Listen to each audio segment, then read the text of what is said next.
Bismillahirrahmanirrahim. Assalamualaikum warahmatullahi wabarakatuh. Kami dari kelompok 5 analisis risiko lingkungan dengan topik manajemen dan komunikasi risiko ingin mempresentasikan hasil kerja kami. Dengan ada anggota itu yang pertama saya Kavindra Matari, yang kedua itu ada Ivana Safa Amadia, dan yang ketiga itu ada Wafik Putaroh. Yang pertama ini ada jurnal nasional dengan judul Analisis Risiko Kesehatan Lingkungan Paparan Hidrogen Sulfida dan Amonia pada Masyarakat Wilayah TPA Sukawinatan Kota Palembang pada tahun 2018. Yang pertama itu ada latar belakang. TPA Sukawinatan merupakan tempat pembuangan akhir yang masih beroperasi aktif di Kota Palembang. Jenis dari TPA Sukawinatan ini adalah control landfill dengan risiko peningkatan aktivitas dekomposisi mikroorganisme secara anaerob sehingga menghasilkan gas hidrogen sulfida dan amonia setelah dilakukannya proses penimbunan sampah. Adapun penelitian ini bertujuan untuk menganalisis risiko kesehatan lingkungan paparan gas hidrogen sulfida dan amonia pada masyarakat yang tinggal di daerah dan di sekitar TPA Sukawinatan, Kota Palembang. Yang kedua ini ada lokasi studi kasusnya. Lokasi studi kasus pada jurnal ini berada di TPA Sukawinatan, Kota Palembang. Berdasarkan letak geografis, wilayah TPA Sukawinatan banyak terdapat pemukiman warga yang lokasinya sangat dekat dengan TPA, yaitu kurang lebih 300 meter persegi. Yang ketiga ada metode manajemen risiko. Pada jurnal ini menggunakan metode analisis kuantitatif dengan pendekatan metode analisis risiko kesehatan lingkungan. Selanjutnya ada penjelasan dari metode tersebut. Yang pertama itu ialah menentukan titik sampling, di mana terdapat 10 titik sampling di sekitar TPA Sukawinatan dalam radius 300 meter dan 600 meter.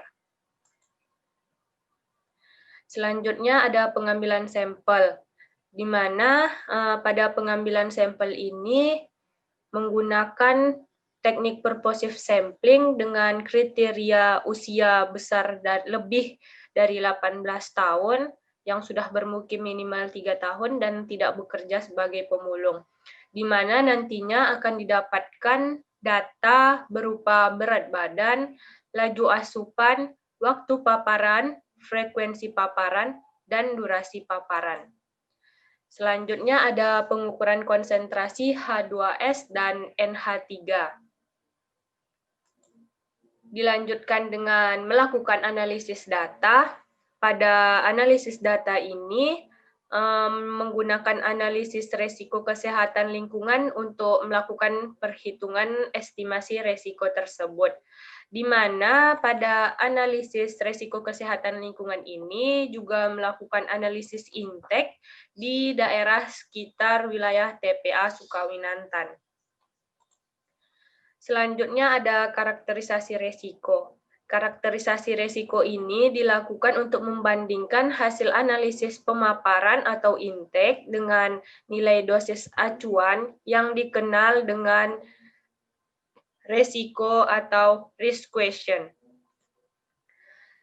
Pada risiko kesehatan ini digunakan risiko non-karsinogenik karena gas amonia dan hidrogen sulfida tidak memiliki implikasi terhadap kasus kanker, sehingga efek yang akan digunakan dalam analisis ini ialah efek non-karsinogenik. Kemudian yang terakhir ada manajemen resikonya itu sendiri, di mana pada manajemen resiko ini sendiri terdiri dari perakiraan resiko yang bertujuan untuk memprediksi tingkat resiko yang diterima oleh pajanan atau responden pada beberapa tahun ke depan.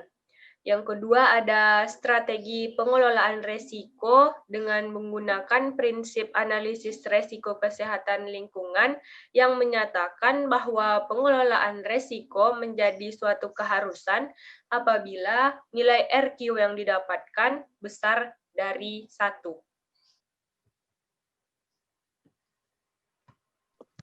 Selanjutnya ada kelebihan dari jurnal ini. Kelebihannya itu yang pertama, jumlah sampel pada objek dihitung dengan angka yang akurat. Kemudian yang kedua, pembahasan pada kasus ini juga sangat spesifik dengan rentang umur tertentu.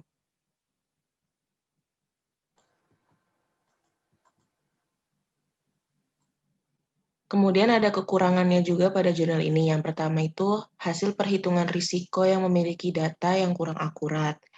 Yang kedua, sulit untuk membedakan antara major risk. Terus yang terakhir, kualitas tergantung pada hasil tim manajemen risk.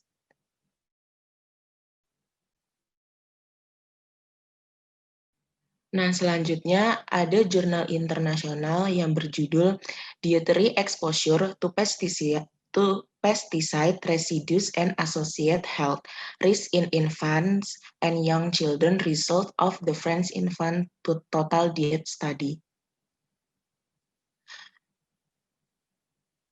Latar belakang dari jurnal ini adalah sebuah studi berupa TDS dilakukan untuk menganalisis dan memperkirakan paparan makanan kronis terhadap residu pestisida dan juga risiko kesehatan untuk bayi serta anak-anak di bawah umur 3 tahun yang berada di salah satu negara Eropa yaitu Prancis. Pestisida digunakan untuk menjaga tanaman tetap sehat dan mencegahnya dari kerusakan akibat penyakit dan investasi. Sebelum bahan aktif pestisida dapat digunakan dalam produk perlindungan tanaman, bahan tersebut harus disetujui dan dievaluasi oleh Komisi Eropa IC dan Pangan Eropa IFSA.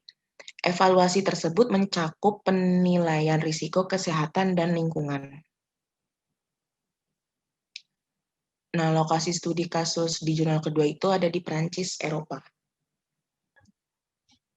Selanjutnya ada metode, yaitu yang pertama metode pemantauan paparan makanan terhadap residu pestisida dengan pendekatan dua pelengkap. Yang pertama itu penilaian risiko diet kuantitatif dan berdasarkan studi diet total multi tahunan atau TDS. Ya, selanjutnya ada kekurangan dari metode pada jurnal ini. Yang pertama itu ialah munculnya ketidakpastian di berbagai langkah penilaian risiko dan dapat menyebabkan risiko tersebut terlalu tinggi atau malah diremehkan oleh masyarakat. Yang kedua, ada pendekatan yang dilakukan untuk menetapkan TRV pada kasus ini, khususnya pestisida, tidak sesuai untuk bayi di bawah usia 16 minggu. Selanjutnya, ada kelebihan. Yang pertama, dengan adanya metode ini, maka timbulnya kesesuaian tertentu dari definisi residu yang ada untuk pemantauan mencakup makanan olahan, baik yang ditujukan untuk bayi dan anak-anak, serta makanan konvensional.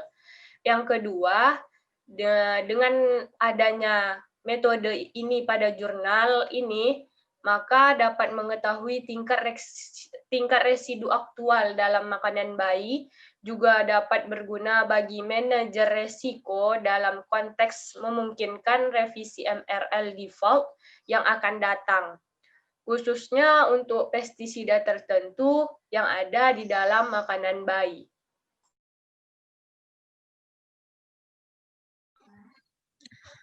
Ya, terima kasih. Itulah tadi paparan tugas dari kami sebagai kelompok 5.